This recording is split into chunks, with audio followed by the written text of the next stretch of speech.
मी सोलापूर रविवारपेठ मध्ये मी इच्छुक आहे. मी श्याम नायक सोलापूरकरचं चेहला अबोलीताई मंजेली. माझं नाव रामचंद्र मंजेली आहे. तृतीयपंथी मध्ये अबोली म्हणतात. मी कुठं महाराष्ट्र मध्ये मला कुठं उभार करू दे, मी उभारायला तयार आहे. मी लढायला तयार आहे. मी इच्छुक आहे. राष्ट्रवादी अजितदादा काम भरपूर केलेलं आहे. लाडकी बहीण त्यांनीच केलेलं आहे. अजितदादा भरपूर कामं केलेत.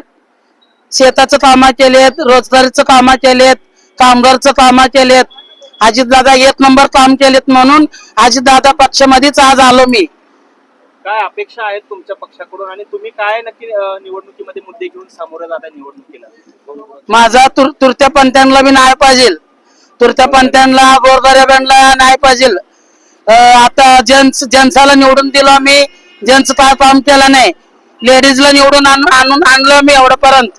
लेडीज बी काम केलं नाही. आज तृतीयपंथी आहे मी.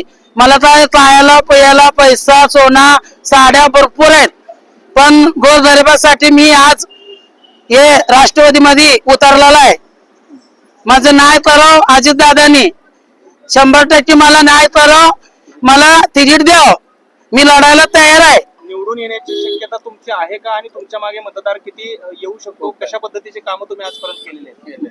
भरपूर केलेलं आहे मी काम. हे लॉकडाऊन मध्ये घरादाराला विचारलं गोरगरिबांना तुम्हाला काय लागतं काय नाही म्हणून. गोरगरिबांना भरपूर नाही केलं मी. तृतीयपंथी असून किती आमदार लोक होतं, किती नगरसेवक होतं, त्यांच्याकडे मी किती जणांना घेऊन गेला तर कोण बी म्हणलेत हे आम्ही पैसे देऊन निवडून आलो आम्ही. आम्हाला तर तुम्ही फुकट गाठलं नाही.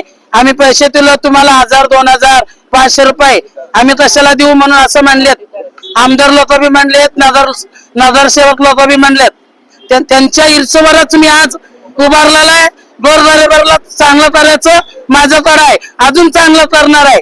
मी येताना घेऊन आला नाही, जाताना घेऊन गेला नाही, घेऊन जात नाही, पण गोरगरिबाचं चांगलं करणार आहे मी. पण तुमच्या तृतीय समाजाकडून पंथीय समाजाकडून तुम्हाला सपोर्ट आहे का या गोष्टीचा? भरपूर आहे.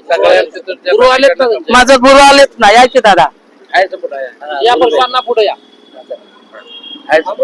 परवा तू